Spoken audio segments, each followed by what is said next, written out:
예, 우리 3장 한 번 더 다루면서 제목은 재단부터 체크하라. 네, 재단부터 체크하라 라는 제목으로 은혜를 나누고자 합니다. 재단부터 체크하라 말 그대로 오늘 말씀을 읽어보면 성전 기초공사까지 이제 성전 기초공사를 이제 기초가 이제 놓인 것까지 딱 나오죠. 12절 13절에 그렇게 끝이 나죠. 그래서 그것으로 인해 나이든 분들은 대성통곡하게 되고, 왜 대성통곡했겠습니까? 이제 과거에 자기들이 저질렀던 죄 때문에 이렇게 됐었는데 하나님이 다시 이거를 시작하게 하셔서 안 될 것 같은 일들이 되게 하시니까 그 은혜에 감격했겠죠. 그리고 근데 또 이제 젊은 세대들은 기쁨으로 크게 함성을 질렀다. 이제 그런 것을 몰랐던 세대죠. 몰랐던 세대지만 하나님의 은혜를 귀로 들었고 눈으로 경험했기 때문에 거기에서 나타나는 기쁨이 있었겠죠. 그래서 그렇게 함성을 질렀다고 나와 있습니다. 그런데 오늘 보면 제가 이 제목에서 말씀드렸듯이 재단부터 체크하라는 거예요. 이 순서가 보면 우리 6절을 먼저 딱 보면 나오거든요. 6절에 일곱째 달 초하로부터 비로소 여호와께 번제를 드렸으나 뭐라고 나오죠? 그때에 여호와의 성전 지대는 미쳐놓지 못한지라. 그러니까 성전 기초공사 이전에 먼저 했던 것이 제단을 만들어서 번제를 그 위에 드린 거죠. 2절에 나오잖아요. 제단. 이스라엘 하나님의 제단을 만들었다. 거기 위에 우리가 여기서 중요하게 봐야 될 포인트 조금 이따 이제 더 다룰 건데, 하나는 이스라엘 하나님의 제단을 만들었다는 거예요. 그냥 제단이 아니라 이스라엘 하나님의 제단이에요. 이게 핵심입니다. 이스라엘 하나님의 제단. 그냥 제단이 아니에요. 누구의 제단인가? 나의 제단이 되면 안 된다는 거예요. 하나님이 원하시는 제단이 있다는 거예요. 그거를 볼 수가 있어요. 또 하나는 번제를 드리는 것도 마찬가지로 모세의 율법에 기록된 대로 번제를 드려야 된다는 것. 그것을 살펴볼 수 있습니다. 제가 하나님이 원하시는 방식을 따라가야 된다는 것을 우리가 기억해야 된다는 겁니다. 11월 3일 거 한 번 더 합니다. 그래서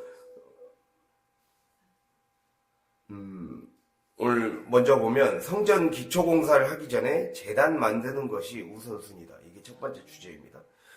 성전 기초공사 전에 제단 만드는 것이 우선순위다 라고 할 수 있습니다.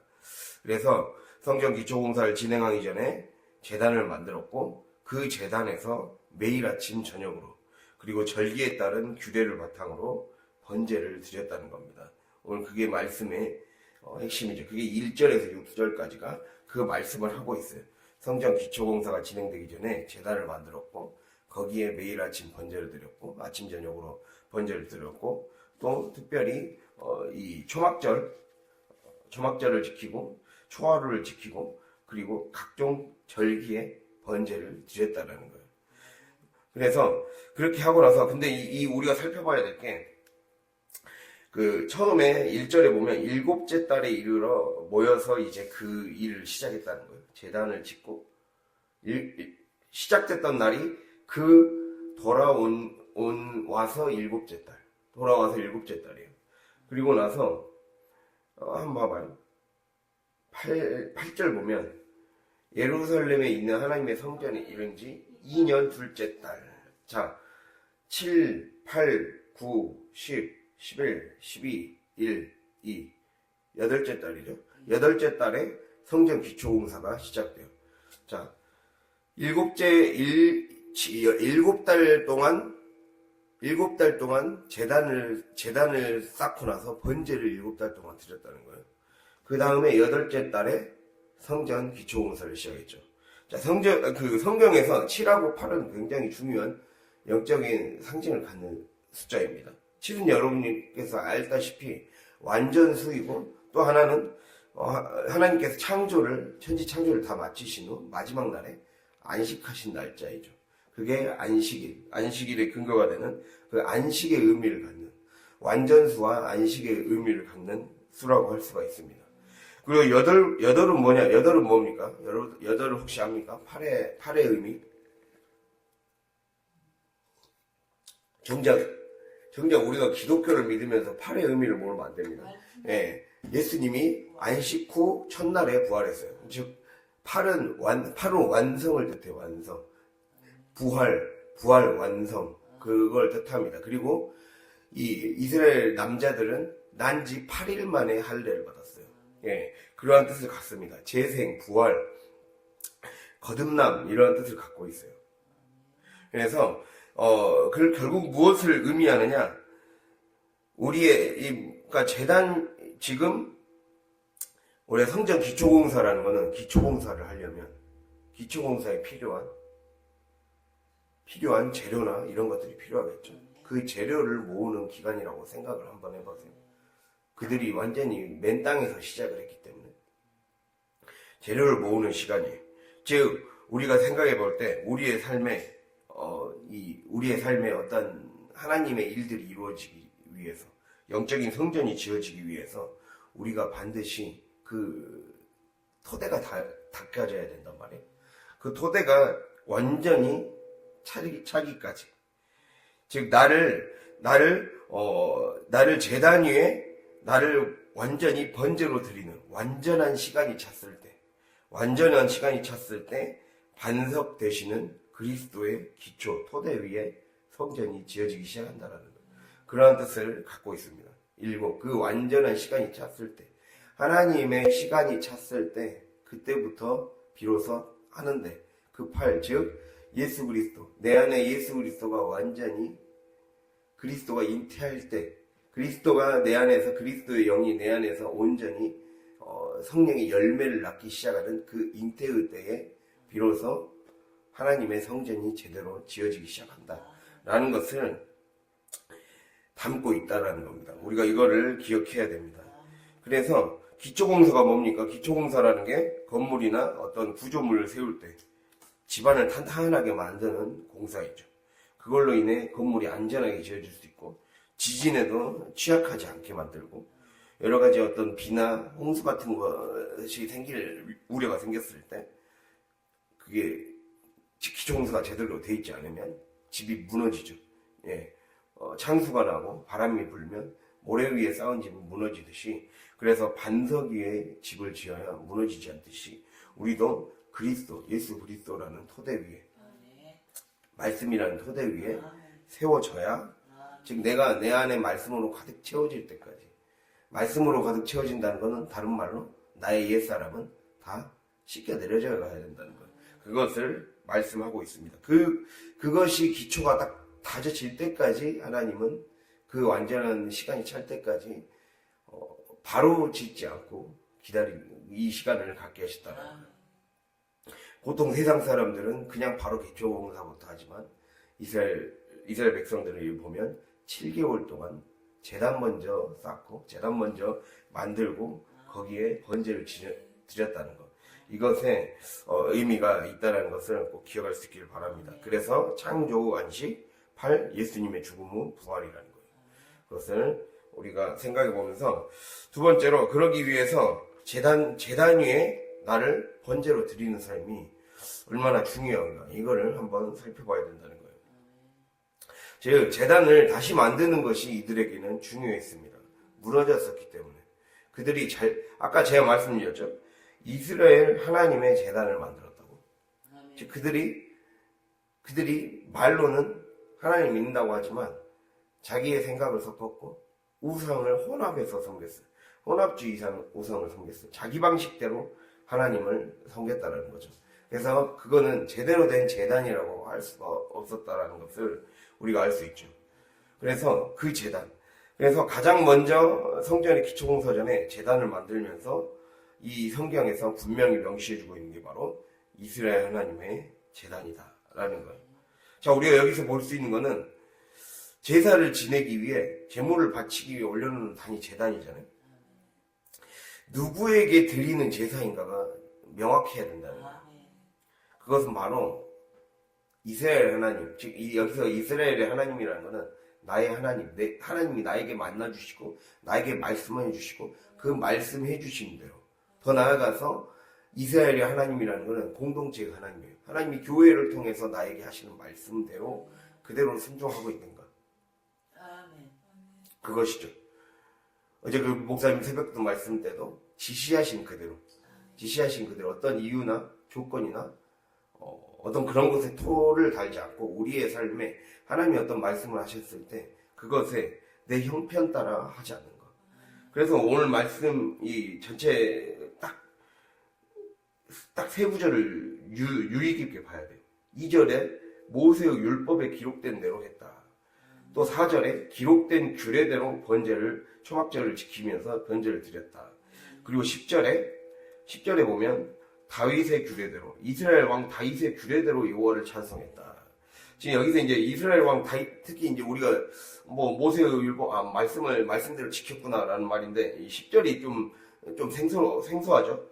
이스라엘 왕 다윗의 규례대로 여호와를 찬송했다. 이 말은 10절에 여호와를 규례대로 찬송했단 말은 역대상 22장부터 29장을 보면 22장부터 28장까지 그러니까 지금 우리가 잘 알다시피 성전은 언제 지어졌습니까? 솔로몬 왕 때 지어졌어요. 근데 그 솔로몬 왕 때 지어지기 전에 다윗 때 그 성전을 짓기 위한 모든 준비를 완료합니다. 그게 그 과정이 다 나와 있어요. 22장부터 28장까지 나와 있는데 그때 보면 거기에 레위인들, 제사장, 그리고 찬양 담당, 성전 곡간을 관리하는 담당, 재정 담당, 목사님을 보필하는 담당, 그걸 다 세워요. 모든 구석구석 일꾼들을 다 세우고, 그 사람들은 어떻게 해야 되는지, 예배는 어떻게 드려야 되는지, 그걸 다 나와 있어요. 우리가 기억해야 될 게, 예배를 잘 드려야 돼요. 예배 드리는 법도 다 나와 있어요. 성경에 보면. 그러니까 예배를 그냥 내 상황이나, 그러니까 어제 목사님 말씀하셨잖아요. 근데 예배가 시작되면 찬양도 힘써 부르는 게 맞아요. 그게 원래 그게 법칙이에요, 그게. 예. 근데 목이 아프다 그러지 말이 안 되는 거예요. 그냥 부르는 게 이게 말씀의 원리가 그래요. 그거를 우리가 이게 간과하면 안 됩니다. 그래서, 그 말이거든요. 그 규례대로, 그러니까 성전을 지으려면, 성전을 지을 사람과 재료와 모든 준비들이 되어야 성전을 지을 수 있는 거예요. 그러니까 우리도 하나님 부흥시켜 주십시오라고 하는데 부흥이 되기 위한 우리가 준비가 되어 있는 거예요. 공적인 예배와 삶의 예배가 탄탄하게 다져져 있는 거예요. 이걸부터 봐야 돼요. 우리가 주일 예배부터 제대로 준비하고 매 시간 예배를 소중히 여기는 마음으로 준비하고 또 더 나아가서 하나님이 우리에게 주어주신 삶에 말씀대로 순종하고 있는 거예요. 말씀을 정확히 분별하려고 하고 있는 거예요. 이거를 봐야 된다는 거예요. 그래서 오늘 다시 돌아와서 제단, 즉 내가 누구에게 드리는 제사인가? 그것은 바로 이스라엘 하나님, 나의 하나님이자 공동체를 통해 말씀하시는 하나님에게 제사를 지내는 거다라는 것을, 예배를 드리는 거다라는 것을 기억해야 된다는 겁니다. 특히 우리가 좀 봐야 될 게 재단이라는 말을 좀 살펴봐야 된다는 거예요. 자, 우리는 내가 드리는 매일의 삶이 하나님께 드려지고 있다는 의식을 갖고 있어야 됩니다. 내가 재단 위에 올려지고 있다. 그 의식을 갖고 있어야 돼요. 그러면 아까 제가 처음에 말씀드렸듯이 내가 이스라엘 하나님의 재단, 즉 하나님의 재단 위에 내가 올려져야 되는데 나는 하나님께 올려졌다고 생각했는데 정작 결과를 보니 나의 재단 위에 내가 만들어놓은 내 편의대로 만들어놓은 재단 위에 올릴 수도 있다라는 말을 하는 겁니다.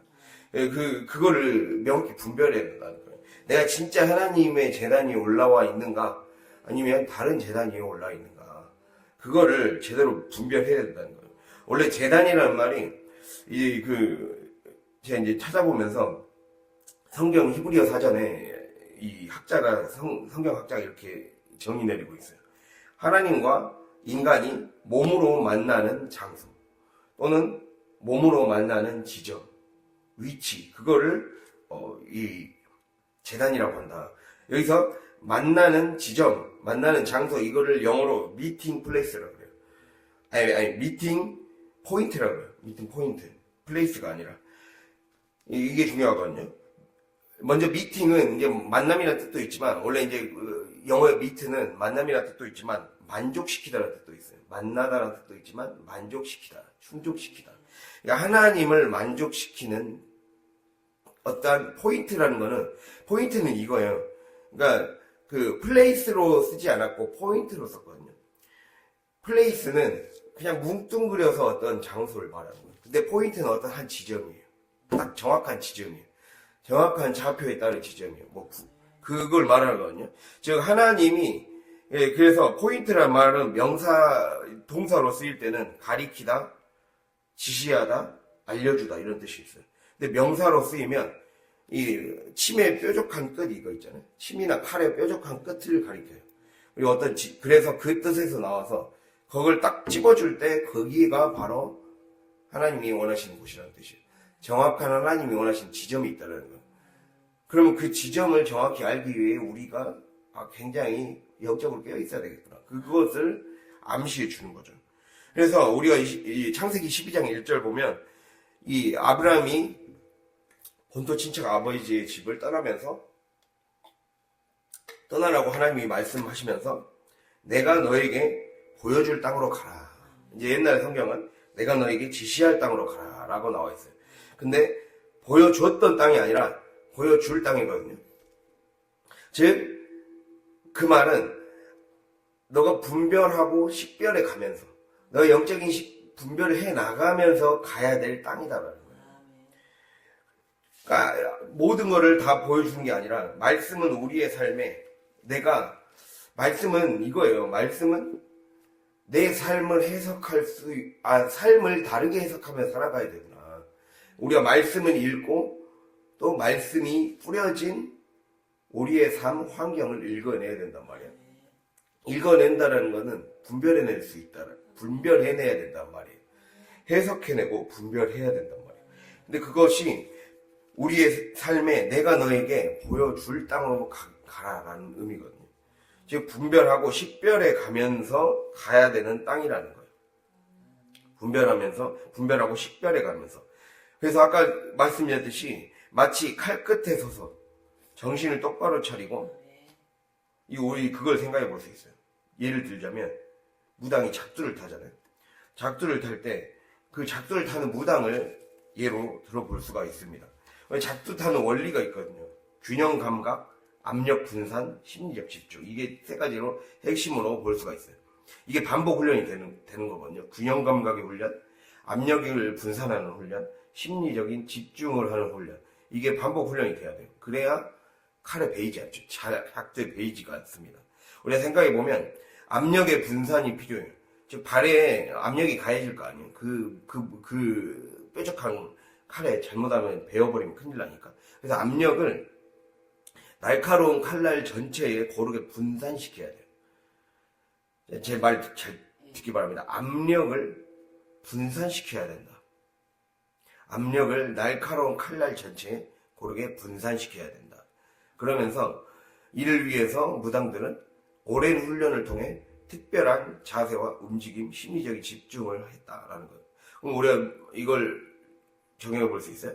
발에 가해지는 압력을 날카로운 칼날 전체에 고르게 분산시켰다는 거예요. 이거를 위해서 균형 감각의 훈련을 했겠죠. 균형 감각. 균형 감각과 압력 분산의 훈련을 했겠어요. 즉 한마디로 우리에게 적용해 보자면 이렇게 볼 수가 있어요. 우리의 삶이 한 치 앞도 내다보기 힘든 상태에서 하나님이 아브라함에게 그랬듯이 우리에게도 보여줄 땅으로 가도록 우리를 늘 그때그때 깨어있는 자에게 말씀으로 가르쳐 준단 말이에요. 이 길로 가야 된다 라고 지시하세요. 그러니까 하나님은 아브라함에게 약속하셨던 것처럼 우리에게 약속을 줬어요. 내가 땅의 약속, 자손의 약속, 축복의 통로가 되게 하겠다는 그 약속을 우리에게도 동일합니다. 그 축복의 어마어마한 약속을 주셨지만 그 약속이 실현되는 곳으로 가려면 하나님이 원하시는 그 지점으로 가야 돼요. 오늘 하루도 그 지점 위에 서 있어야 돼요. 내가 그 지점 위에 서 있어야 돼요. 하나님이 원하시는 위치에 서 있어야 되고, 그 자세를, 그 위치에 서면서 자세를 바로 잡아야 흔들리지 않고 쓰러지지 않는다는 거예요. 즉 그 땅을 향해 가려면 보여줄 땅으로 가야 됩니다. 즉 매일 나를 작두위에 올리고, 즉 또는 제단 위에 올리는 거예요. 자, 그러니까 그러려면 식별이 필요하다는 거예요. 영적인 식별. 나의 몸, 나의 일상, 내가 해야 될 선택, 내가 내뱉어야 될, 내가 내뱉은 말들, 그리고 내가 갈 것들, 이러한 것이 하나님이 원하시지 않는 말인가? 그게 바로 그 지점이라는 거예요. 믿음 없는 말, 육신, 육의 힘을 더 키우는 생각, 영의 힘을 더 약화시키는 습관, 이것은 잘못하면 내가 압력이 분산되지 못해서 다쳐버려요. 발이 다쳐버려요. 내 발이 다치고 앞날에 앞으로 걸어가는데 치명타를 입을 수가 있다는 거예요. 그게 쌓이는 거예요. 상처가 쌓이고 쌓여서 앞으로 걸어갈 힘이 안 나는 거예요. 영적으로 하루하루를 살아갈 힘들이 더 나지 않는 거예요. 내가 불순종이 쌓이고 쌓이면, 즉 불순종이 쌓인다는 거는 매일매일 이렇게 분별해가면서 읽어가면서 하나님 말씀을 들어가면서 하는 그 반복 훈련이 쌓이지 않으면 내가 무슨 말을 하고 무슨 생각을 하고 어떠한 자세로 살아가야 되고, 그리고 내가 약속하실 땅을 향해 진짜 제대로 된 방향과 어느 정도의 목표 지점까지 갔는지를 제대로 체크해 가면서 가야 된다는 거예요. 그렇게 하지 않으면 우리의 삶이 내 영의 힘이 빠진지도 모른 채 그렇게 시들시들해지고 점점 죽어갈 수 있다는 겁니다. 그렇게 내가 이 힘을, 그러니까 우리가 식별해야 돼요. 믿음 없는 말, 육신의 힘을 더 키우는 생각, 영의 힘을 더 약화시키는 이러한 습관이나 말, 사고 방식들, 이런 거 있잖아요. 이런 것들을 식별해내야 된다는 거예요. 그런 걸 식별해내서 이 힘을 떨어뜨려야 된다는 거예요. 아까 말씀드렸듯이 압력을 분산시키는 게 중요하다 했어요. 그럼 균형 감각을 키워야 돼요. 우리에게 늘 제가 말씀드렸듯이 성경은 율법은 말씀은 이걸 가르치고 있는 거예요. 말씀은 뭘 가르치고 있느냐?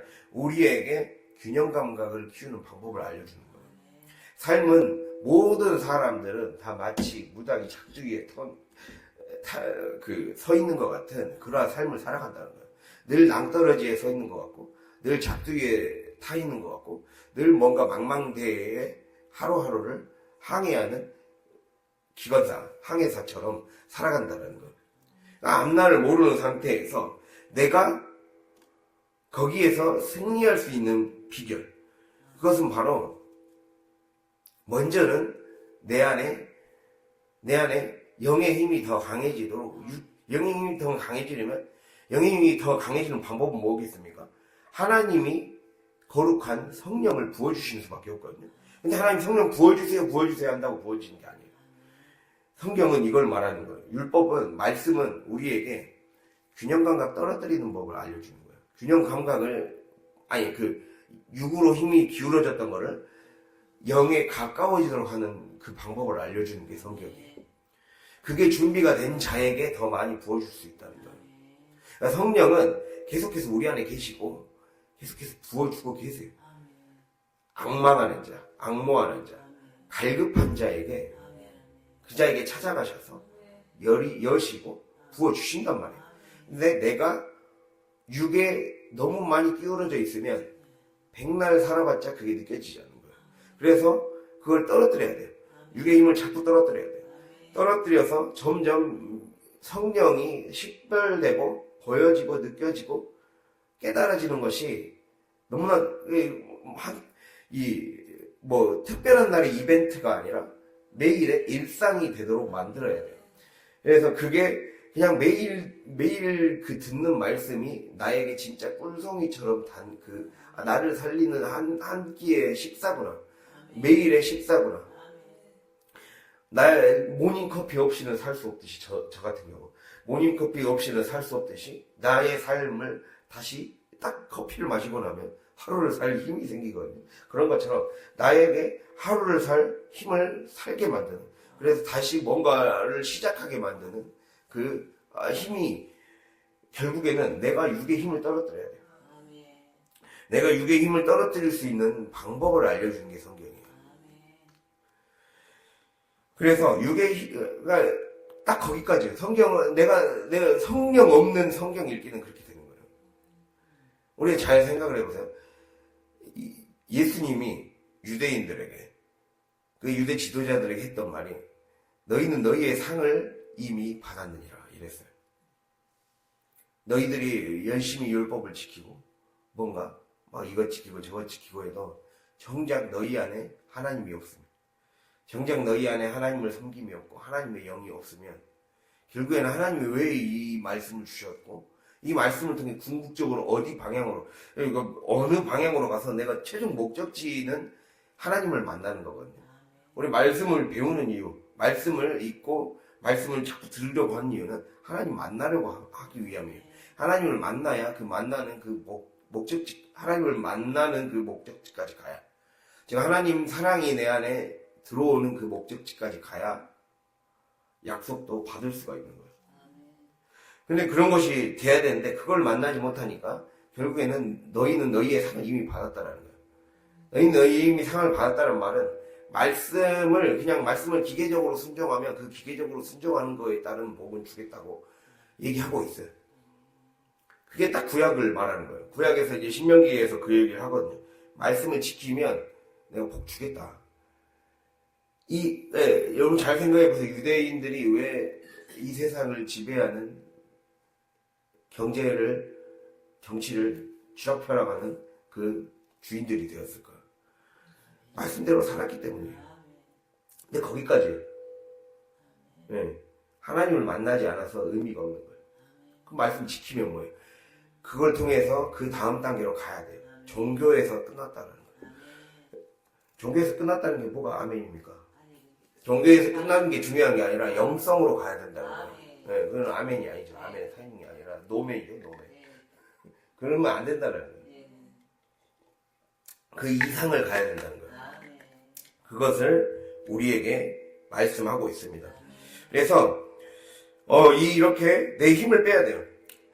영의 힘이 강하게끔 육의 힘을 빼야 작두에 타서 살다 가는 듯한 나의 일상에서 다치고 깨질 일이 생기지 않는다는 거예요.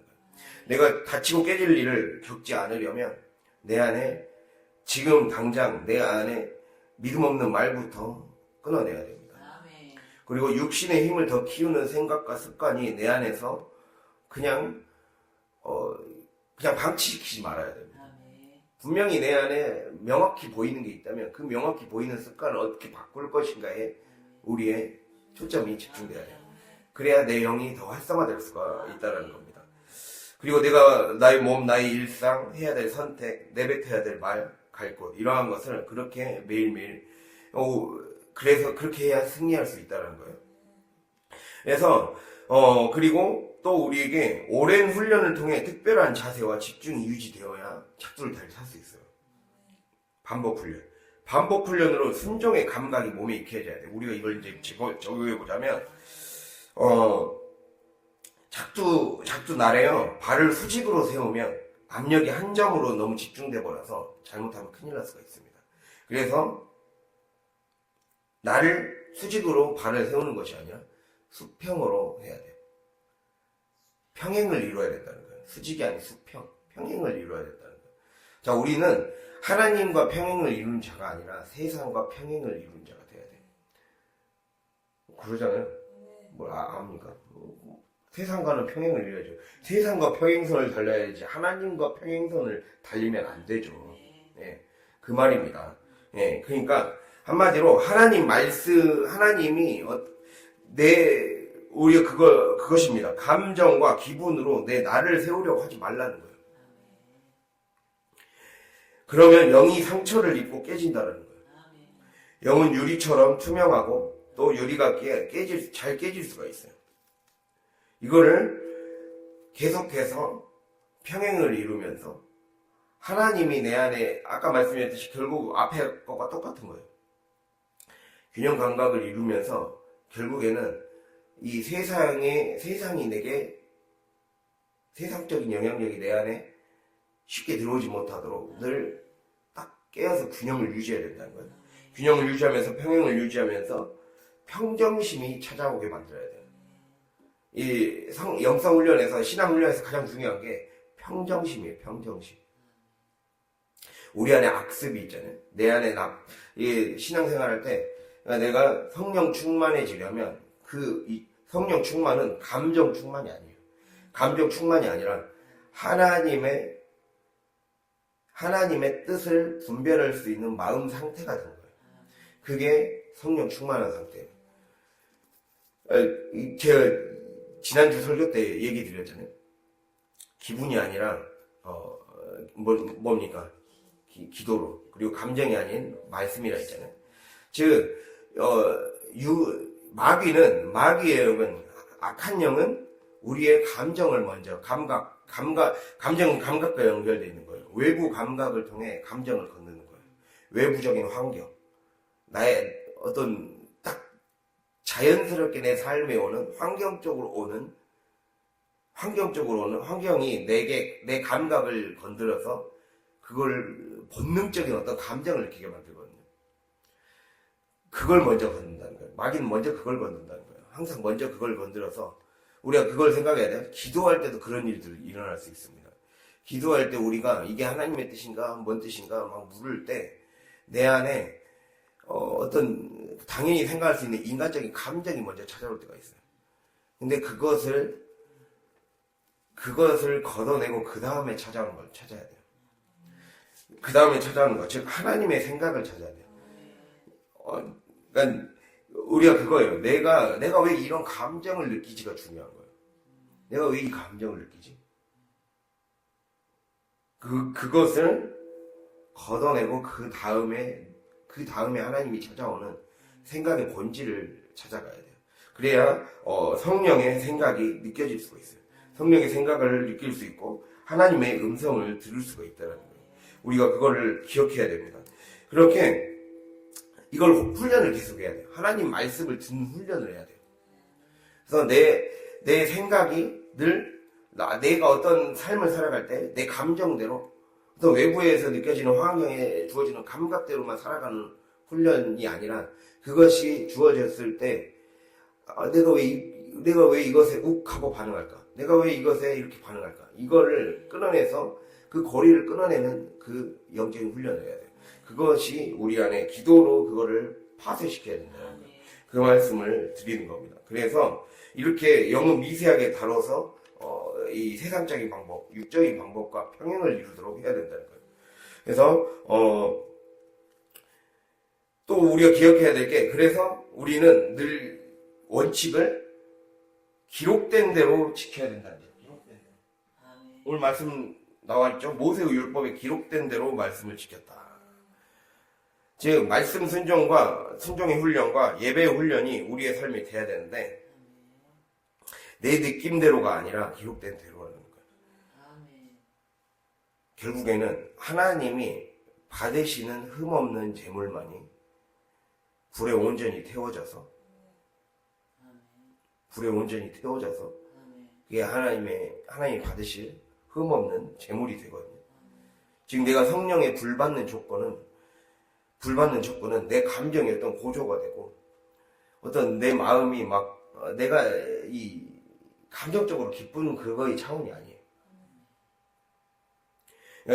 그 모든 것이 가라앉혀지고 내가 완전히 잘라졌을 때, 내가 완전히 하나님 앞에 딱 죽어졌을 때, 그때 드려지는 거예요.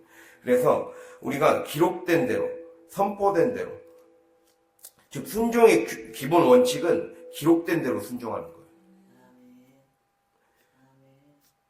성경은 우리가 어떻게 예배를 드려야 하는지를 얘기해주고 있었습니다. 공적 예배를 얘기해주고 있었고 삶의 예배를 얘기해주고 있었다 했어요.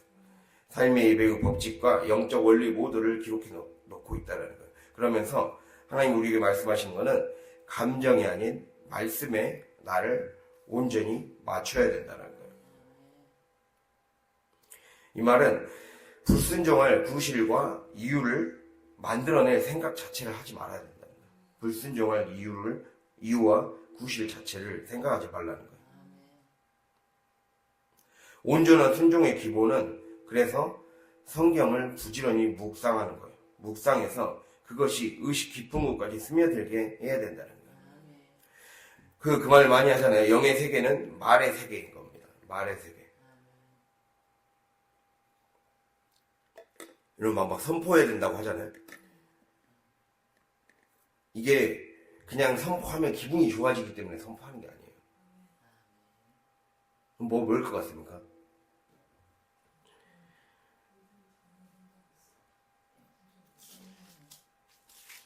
우리가 아까 말씀드렸듯이 성경을 묵상하는 자가 복이 있다고 그랬어요. 근데 그 묵상이 뭔 의미인가가 중요하고. 묵상은, 왜냐면 성경 묵상은 이게 아니에요. 막 그냥 이렇게 막 생각하면서 아무 소리 없이 그게 아니에요. 뭐예요? 소리 내어 읽는 거예요. 묵상은 소리 내어 읽는 거예요. 제 예전부터 많이 말했을 것 같아요. 기억이 날 거예요. 묵상은 소리 내어 읽는 거예요. 자기 자신에게 선포하는 거예요. 묵상은 자기 자신에게 선포하는 거예요. 이건 생명의 말씀이다. 이거를 내 자신에게 자꾸 들려주고 선포하는 거예요. 그것이 삶의 선포되도록 만드는 거예요. 그래서 사람이 마음으로 믿어 뭐에 이른다고요? 의에 이르고 입으로 시인하여 구원에 이른다. 내가 구원을 받는 방법, 내 삶에서 실질적인 삶의 구원이 이루어지려면 먼저 내가 말이 선포돼야 돼. 내 의식 깊은 곳까지 말씀이 스며들게 만들어야 돼. 이 말은 더 나아가서 내가 성령의 생각이, 영의 생각이 구조화되게 만들어야 된다는 거예요. 아까 우리가 기초공사를 말했잖아요. 기초공사. 결국엔 기초공사까지 끝냈어요. 즉 영적인 기초공사가 우리가 돼야 돼요. 영의 생각의 구조물이 내 안에 세워져야 돼요. 그러니까 제단 위에 나를 두린다라는 거는 내가 매일의 하나님의 말씀을 통해 나에게 지시하시고 가르쳐 주셨어요. 포인트가 아까 가리키고 지시하다라는 말도 있었고 어떤 뾰족한 지점을 의미한다 했잖아요. 하나님이 나에게 그렇게 말씀을 해주세요. 그럼 그 말씀을 해주실 때 그 말씀 따라서 내가 그 말씀 따라서 가는 순간순간의 과정을 통해 내 육을 영의 생각으로 바꿔나가는 훈련을 하는 거예요. 육의 생각에 늘 더 본능적으로 육의 생각에 특화되어 있었고 습관화되어 있었고 구조화되어 있던 나를 그 구조를 바꿔버리고 해체시켜버리고 그러니까 다시 내 안에 우리의 삶의 공사가 제대로 되려면 잘못 세워진 불법 구조물, 불법 건축물부터 부숴야 돼요. 그걸 부숴야 되기 때문에 이렇게 살면 내 삶에 계속해서 약속을 향한 길을 갈 수 없기 때문에 그거를 약화시켜야 돼요. 그거를 철거시켜야 돼요. 그 시간들을 치워줘야 돼요. 그 7개월의 시간이 필요했던 거예요. 이스라엘 백성들에게 그것이 준비되어 있지 않으면 어떠한 소용도 없었다는 것을 얘기를 해주고 있는 거죠. 그래서 그 모든 과정까지 기록해 두고 있습니다. 이 7개월의 과정.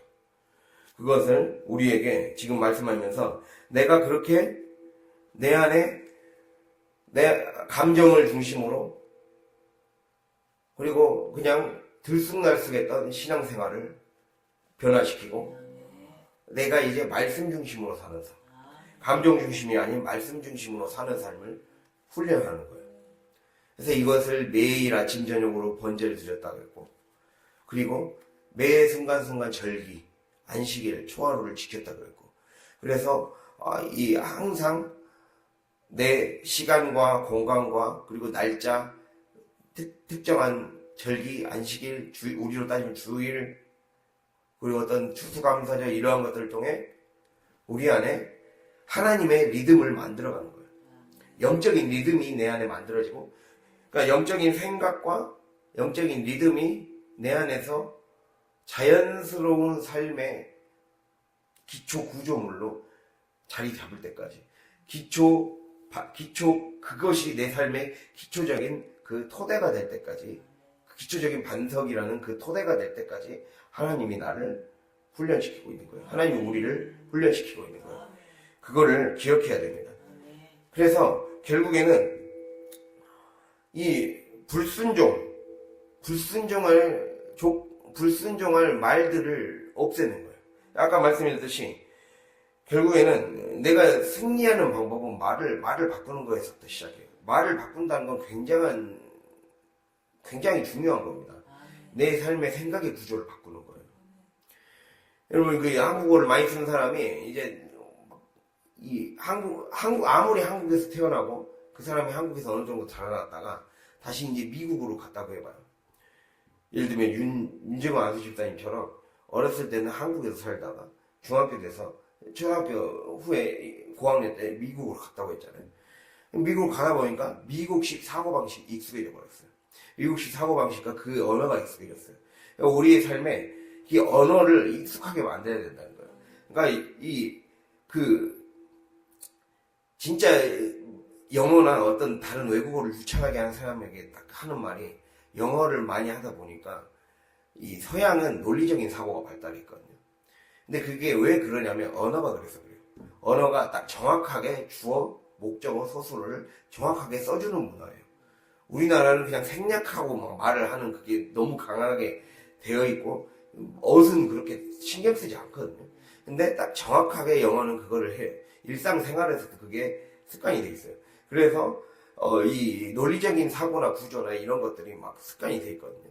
그리고 이게 왜 그러는지를 막 관계대명사 이런 거를 통해서 말을 해줘요. 이게 이러이러한 이거다라고 논리적으로 말하는 습관이 언어의 구조 속에 이미 돼 있어요. 그 말은 무엇이냐? 우리에게 뭘 말하고 있냐면 내가 하나님이 주시는 복을 받으려면 영적인 언어가 내 안에 들어와야 돼요.